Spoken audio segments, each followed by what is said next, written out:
who lives for drama. Smell like roses, girl. My father never loved me. My father used to burn me with his cigars. My father said he was gonna abuse me like Ike did Tina, and I told him I was gonna whoop his ass like Tina did Ike. I got my ass beat. What it is, what it do, what of what crew, it's your girl, Amber Sway, what of what, back in this thing with another video, and y'all see the quality, it's 2025, we coming big and better, baby, big and better. So today we're going to react to a video by Black Femininity TV. I love their content. If you're not subscribed, go ahead and subscribe. But the title of the video is Joanne the Scammer, From Internet Icon to Disappearing Act. Okay, if you don't remember this icon from the internet, from the Vine days, from the early, social media days, you're missing out, and you was living under a rock, for real. Like, this is the perfect month to say this. All the Caucasians to the back. Let's get into it.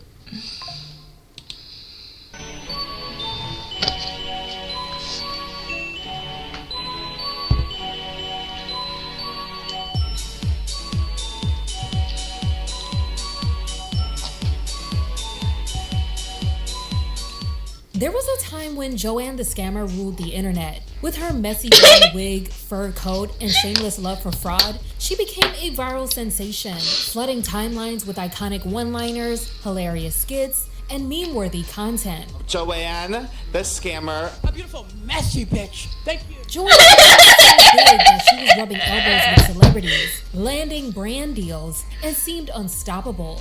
But then, just as quickly as she rose to fame, she disappeared. Yeah. The same people that were praising me at one point were now. I think his mom died or something, so we're gonna see what was the real reason. I don't know. That's a valid reason, though. Losing someone like that, that's tough. Bashing me.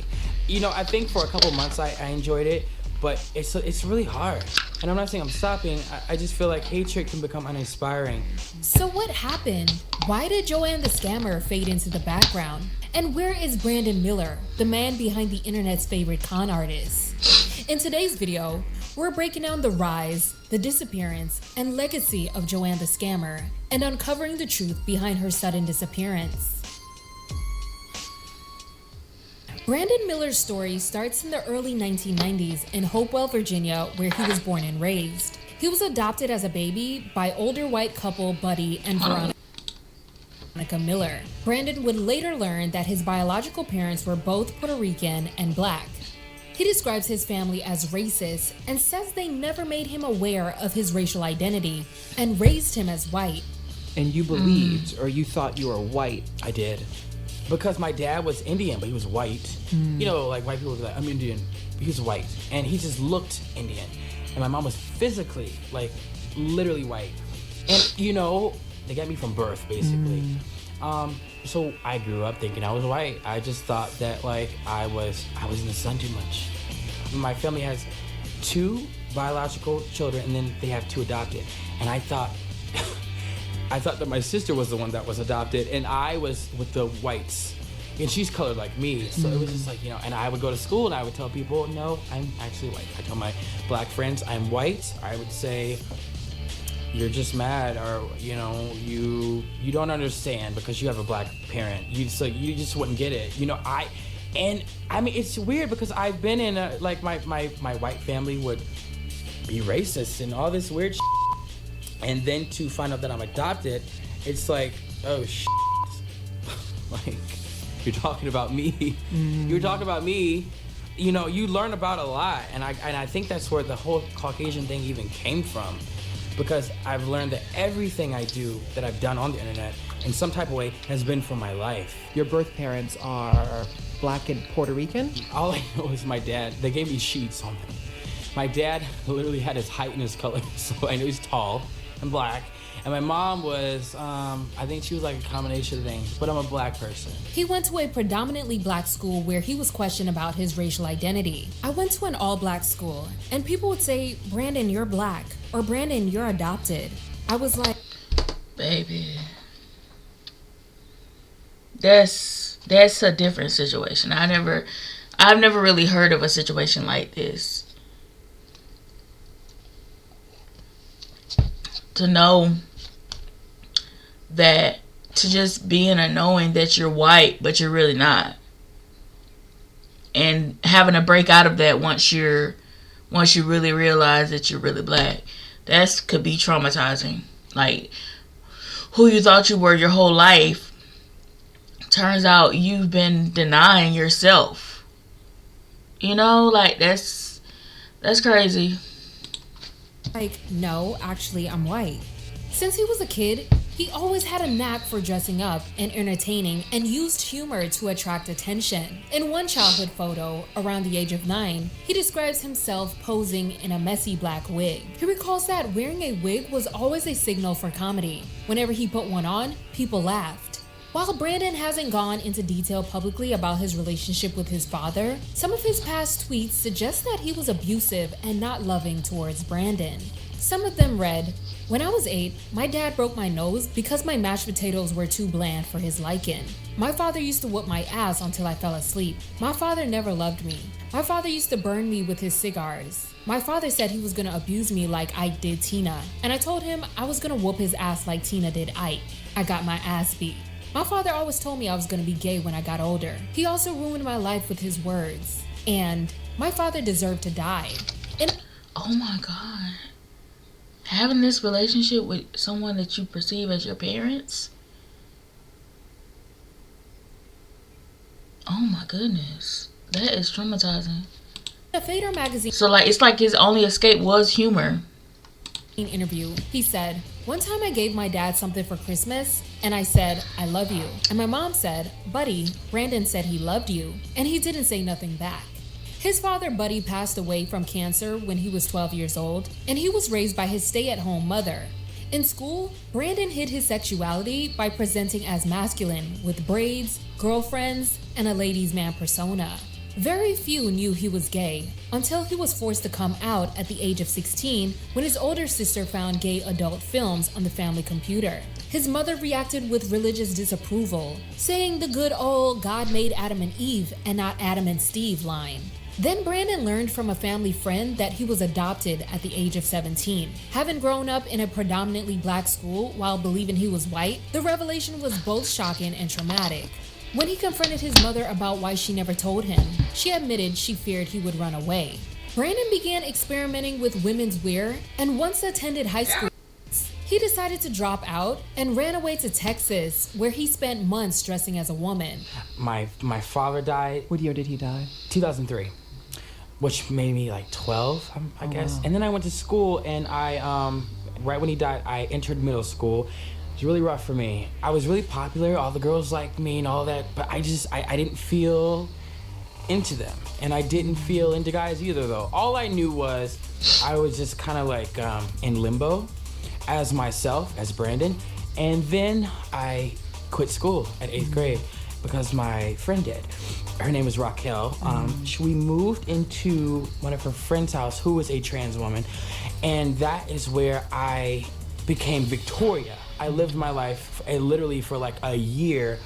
I called myself Victoria, and I didn't say I was trans. I didn't say I was a woman. I didn't say I was a man. I just said I was Victoria, and that's how I want to live my life, and that's how it is. What did Victoria provide for you, living as Victoria? I found that I was less insecure. I was not shy at all. I could look people in the eyes for longer periods of time than 5 seconds. I've gotten better with that over time. But around this time, he was spending a lot of time on YouTube and felt inspired by Chris Crocker, the viral star behind the infamous "Leave Britney Alone" video. But he believed he could be even funnier. Determined to make a name for himself, he started uploading videos on his dial-up computer, convinced he would blow up on YouTube just like Chris.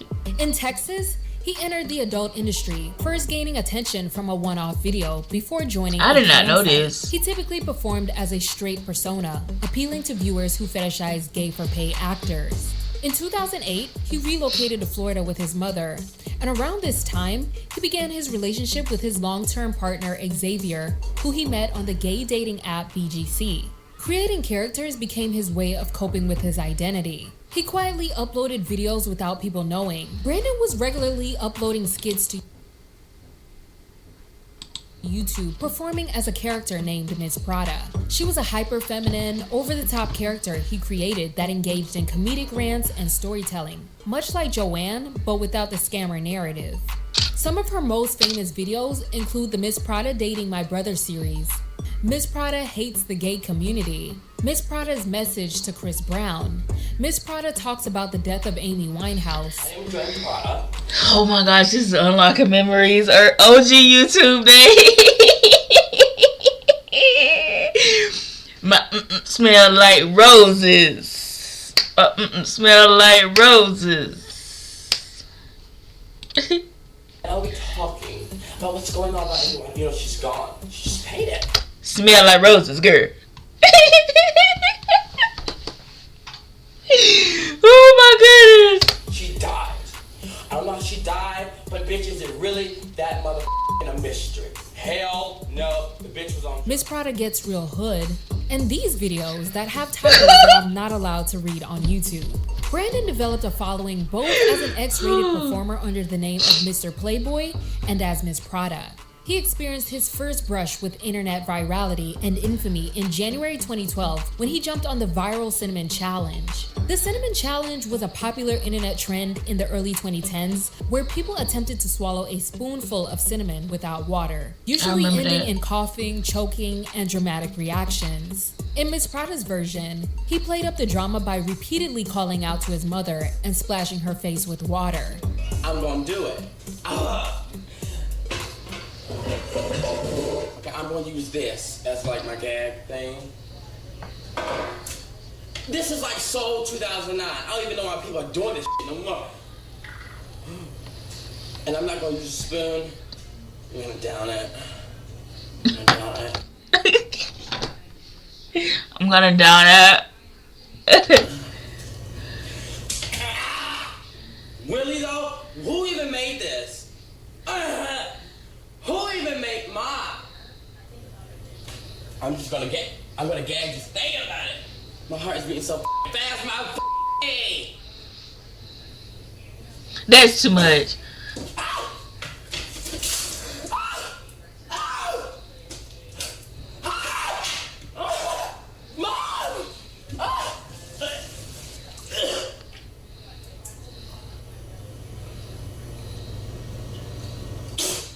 What the fuck was that? Mom! Mom! Come here! Yes!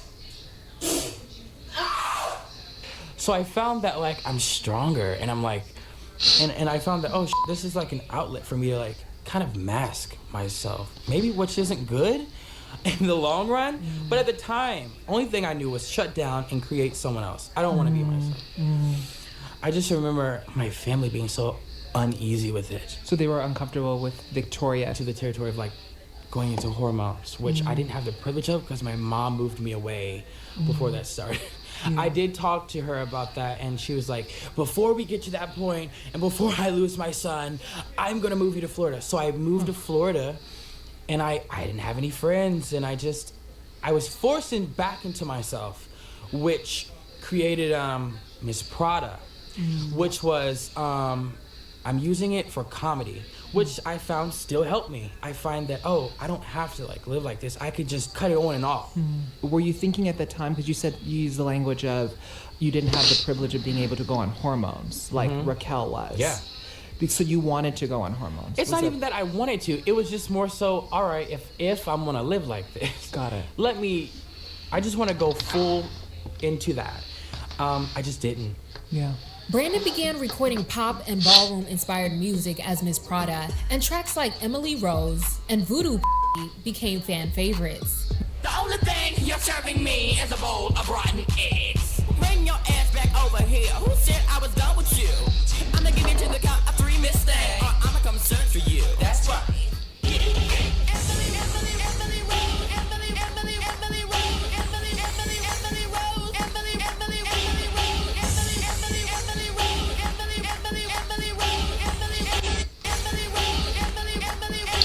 It's the Emily Rose for me. Teach me how to vogue. Yes, I'm living for this demonic soul. Most of the songs were accompanied by homemade music videos. Outside of YouTube, he was still recording adult videos and sold fake ones over Skype, using footage from other sources. But in 2014, things came crashing down when Brandon overdosed during his first experience with hard substances. In the hospital, he felt like he was on the verge of death but survived, only to struggle with severe anxiety and depression afterward. Constantly fearing for his life, he made frequent hospital visits seeking reassurance. As he recovered, he continued making his product videos, some gaining hundreds of thousands of views, but his success was inconsistent and he still relied on his adult content for income. Speaking on joining the adult film industry, he said, "I never really wanted to do it. I just knew that I could get a lot of money, but I just got tired of doing it. One day I said, I can't do this anymore. I thought, let me try and just give this Joanne character my last bit. Let me give it my all." And that he did.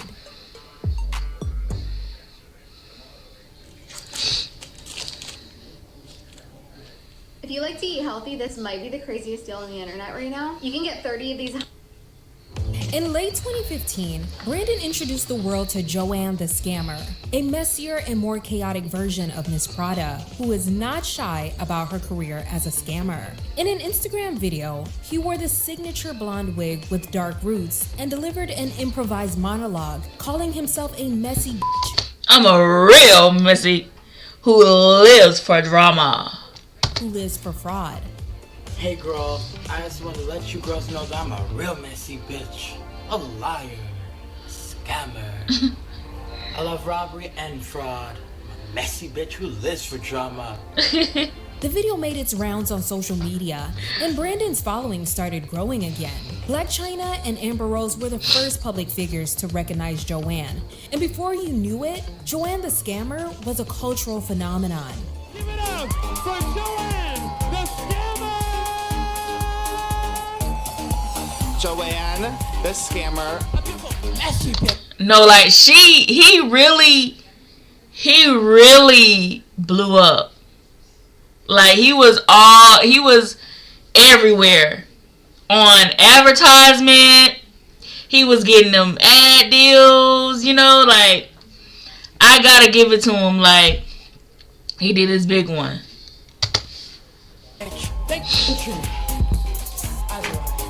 Finally, I've made it to New York. Honestly, Gwyneth Paltrow, Honestly, you truly. are just truly iconic. Welcome to Positive Honestly, truly. Life Choices with none other than Joanne. It's me, you know. Today, we're going to be selling the Joanne the Scammer Starter Pack. He said, "My goal was to turn Joanne the Scammer into a meme because the way your face is being used everywhere. That was my strategy to promote myself." Well, Joanne thinks that she is a part of the whites. And I think that she thinks that she is literally on their level. But the joke is she's not. When I made the whole Caucasian thing up with her, I thought about who is like the epitome of like Caucasian and just like rich to me. And then I found out that Kirstie Alley was in Maine, and it doesn't get any more Caucasian than Maine. So I'm like, that's my best friend. Why? And I just ran with it. But I think that she's delusional, Joanne, and I think that she's just a train wreck, you know? And I think that's what makes it funny. Once Brandon got the world's attention, he deleted his Tumblr, where most of his X-rated content were. As his money ran low, he received offers to do photo shoots as Joanne and to appear in character at a party, each paying $1,000. The amount increased with Joanne's popularity. Brandon maintained the momentum by rebranding all his social media handles to Joanne the Scammer and consistently uploading skits and tweeting in character. The opportunities were endless. As Joanne the Scammer, Brandon collaborated with various brands, secured endorsements and commercial deals, celebrities were giving him recognition, and he even appeared on magazine covers. Everything he posted was turned into a meme or GIF. He launched a line of doormats and starred in satire videos produced by Super Deluxe. A video titled Caucasian Livin' with Joanne the Scammer became popular. You've arrived. Finally. Welcome to my Caucasian home. Come inside. We have colored eggs. Now I know I'm white, but white people have colored eggs. as I like to call them, minority eggs. A year later, it was announced that he inked a deal for an actual television series. Things were going great for Brandon. Until they weren't. In summer 2017, Brandon revealed to Westwood magazine that when Joanne the Scammer first went viral, the character's success felt organic, which made it so funny to people. However, he felt that once it became a job, it lost some of its natural charm, making things feel more produced and less authentic. He said, "I think people are overusing it. I think the public has overexposed the character a tad bit." Brandon started facing backlash when people dug up old videos, tweets, and recordings in which he had used racial and transphobic slurs. Brandon also made offensive jokes about SA and Chris Brown's assault on Rihanna. This led to criticism from fans and the broader internet community, challenging his previously celebrated persona. Then some of his unreleased demo tape, recorded by the producer Aisha Erotica, also contained racial slurs. According to some online rumors, some believe Brandon influenced her to rap those lyrics, supposedly in line with his Miss Prada character. But this is only alleged by random social media users, and I can't confirm any of this. That's when the hit pieces and comments started rolling in, accusing Brandon of stereotyping trans women, being ashamed of his blackness, and all sorts of other allegations. People found her use of the N-word controversial because the character isn't black, despite Brandon himself being black and Latino. Y'all might be a little bit pressed and bothered at me when I say this, but bitch, it is now time to address Brandon Miller, aka Miss Joanne the Scammer. What a lot of you hosts don't know is that Brandon Miller started off as Joanne Prada. What really hit was, I guess, when she decided to pretend to be like a white woman, and mainstream loves it when blackness abandons itself and tries to coon or throw some Clorox bleach on itself and pretend like, okay, girl, where whiteness is greatness. But no, he's actually become a caricature. He's become the paid-ass image of the detrimental-ass mindset that a lot of black people have. You know, the good hair type of shit. You need to stay out of the sun because it'll make you darker type of shit. He has internalized all of the bullshit-ass microaggressions and shit. But he emphasized in multiple interviews that the character was fictional and not a reflection of his real identity or beliefs. He said, "People think that because of me playing the character Joanne, who's a woman, and then being able to come out of that as a man, and from something I said in a video, I was doing a video as Miss Prada before Joanne the Scammer. Straight people have always attacked me, and one guy called me the T-word. So I quoted him and I compared myself to my character. And it all got strange when I blew up as Joanne the Scammer. That's when all this shit came out. People totally took it out of context. I wouldn't say I'm trans, but I know how it feels to be treated like a transgender person. So that's why it hurts when people call me transphobic. Because I can relate, and I have related. I don't get in my character to belittle trans people. I get talked about like a trans person by the straight community. I wouldn't put myself through all of that just to make fun of a trans person." Speaking of the use of the slurs, he said, "I was completely unknowledged at the time. I would have never said it if I knew transgender was the modern term, because you gotta be correct today." Brandon even stated that he has personally apologized to those affected by his past remarks. I was at one point the people's choice, and the same people that were praising me at one point were now bashing me. I remember thinking, oh, this is supposed to be the happiest night of my life, because like I made it here off of like, how the did I even make it here? It stopped me from even like like you said, you saw me like the whole rise to joy. I was doing so much stuff, but You were producing so much, I noticed. I was like, yeah, but then I saw a post on Tumblr that said, Brandon is transphobic, and had 10,000 notes. I cried, I had nightmares. I had dreams of like people running down the street chasing me, because I kept like replaying it in my head because I'm my own worst critic. And I will look for bad comments, because sometimes I believe the bad comments are like, you know, could be true. Maybe I need some critique or whatever. And then I was depressed because I'm around all these people who are telling me, don't say nothing. Don't, you can't. So I'm like, oh shit. So I couldn't even take up for myself. And I'm like, oh guys, please don't do this. You know, I know so many people out there who are actually transphobic. I've been doing this for like almost 10 years now with the whole drag thing. I'm not transphobic, and it's just irritating, you know? But I just feel like people are so offended nowadays, and they want to be offended. Maybe it's because of the president, I don't know. But yeah, that's why I stopped.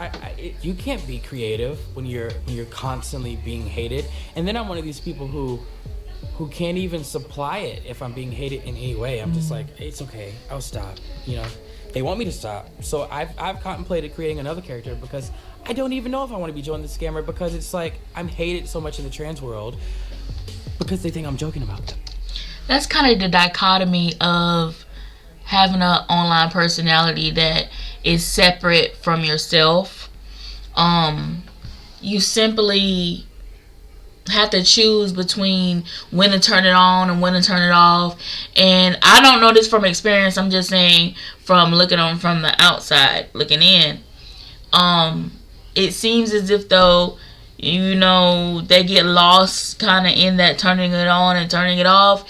And also what happens when people begin to get offended. What happens when people dig into your personal life, your past, you know, your past issues, your past not so great thoughts on Twitter, you know, and how does that affect you mentally? Because you're not that person anymore. You know, maybe you used to have, you know, offensive ideas and remarks to say, but who's to say? I mean, who knows if you aren't still that person and you just haven't been provoked or haven't said anything in a while like that. You know, it's just so many different factors that come to, you know, having that online personality that is like a character. So it seems as if though it has its ups and downs, you know. But Joanne the Scammer is an icon on the internet, social media wise. Funny. I don't look at me dressing as a woman as funny, because it's really about empowering women. Really, I always say like only help women, only scam men, or like you know, stuff like that. Yeah. I don't think the whole me getting in character is funny. I think the shit I say is funny. Like I want to be a Caucasian. That's just funny. I'm not.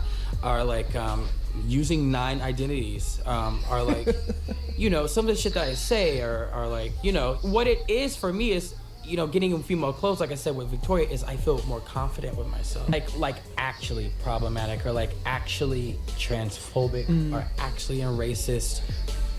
You know, that is hurtful, because I wouldn't even waste my time trying to make you laugh. I know what my goal is. So I'm like, if I know I'm so pure and I'm so humble, I'm so this, I'm so that, why can't you see that? Why do you think I'm mean, or why do you think I'm transphobic? That's not who I am. And that, you know, it just hurts, especially when 10,000 people don't know. Yeah, I mean, I'm being criticized about everything, you know, and that was another reason why I didn't want to talk about, or I couldn't speak up, because if I was going to come out and say that I'm not transphobic, I would also have to say I'm not racist, and I'm not this, and I'm not that. So I didn't even want to like say one and not the other. I was called like 90 things, some shit I can't even pronounce, and I didn't want to do one and not the other. That looks tacky. And I'm just like, I'm not though. While the internet controversy unfolded, he was simultaneously facing significant challenges in his real life. In late 2017, fans started noticing Brandon's inconsistent presence on social media. After his absence from social media sparked concern among fans, he took to Instagram in February 2018 to share an update in a video, revealing that his mother was battling terminal cancer, leading him to put Joanne the Scammer on hiatus to be by her side. It's me, Brandon. I play Joanne, and I wanted to let everyone know real quick, because I've been so silent, and really, I'm just doing it because, you know, just to give, you know, people answers, whatever. I'm not doing Joanne right now, not because of whatever, but because of my mom is dying of cancer, and I didn't know how to tell anybody, and she was dying for a while, and I can't tell you or explain it in under a minute. So to sum it up, I'm not playing Joanne right now because of I'm focusing on that, and because that's my last parent. So I just like to, you know, like I'm in a good place, and I'm trying to stay there, you know, because mental health is a tricky thing. So I'd like to keep that good, And A few weeks later, he shared the announcement with his supporters that his mother, Veronica, had sadly passed away. Brandon returned to social media that summer, but his uploads became infrequent. Joanne the Scammer made a cameo in Tyler Perry's A Medea Family Funeral and collaborated with Netflix and the Hustlers movie for promo. However, these projects went largely unnoticed, leaving fans questioning Joanne's whereabouts. When a Twitter user asked about the character's disappearance, Brandon responded candidly, saying, "To be honest, my mom died, and then my life went downhill from there. Never wanted to say that because I don't want to be looked at like a victim or like I'm trying to gain sympathy from anyone. I'm doing much better now. And just because I don't post all the time doesn't mean I'm dead." In 2020, Brandon made an effort to keep Joanne the Scammer active, consistently posting on Joanne's pages throughout the year. However, with the rise of TikTok and a new wave of internet personalities, both Joanne and Brandon gradually faded into the background. By the end of the year, regular updates to the accounts had stopped. Joanne occasionally resurfaced for brand collaborations and promotional work. This Caucasian bitch is back.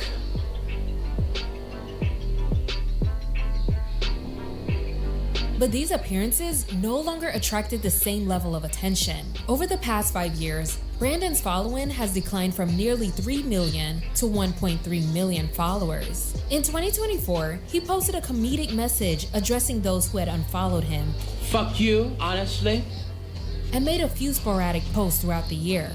My mom's dying of cancer. Oh no, I'm sorry. Oh no, she'll be gone soon. I've had to support them financially for like a couple of months. I've stopped Joanne for a while because of all the hate. It's just a lot. So I think for a couple of months I enjoyed it, but it's really hard. But like I say, hatred can become, and I'm not saying I'm stopping. I just feel like hatred can become uninspiring. And if you look at all the shit that I've been said about, and it's just a lot with the character. That also mistakes I've made. The problem is with me though is that I find I don't want the fame, and a lot of people want that. So I'm really quiet, and I come when I feel like I need to come. So I'm just different, I guess. I don't want all that. I want to do Joanne when I want to do it, but I just want to live my life as well. Yeah. Just private, just quiet. Unfortunately, the Joanne the Scammer character no longer dominates internet culture like she did before. While his social media presence has slowed down, Brandon and Joanne the Scammer goes down in history as an icon that paved the way for a lot of these social media characters. Notably, his influence can be seen in personalities like Terry Joe, who adopted Joanne's signature blend of edgy humor and the racist white woman persona.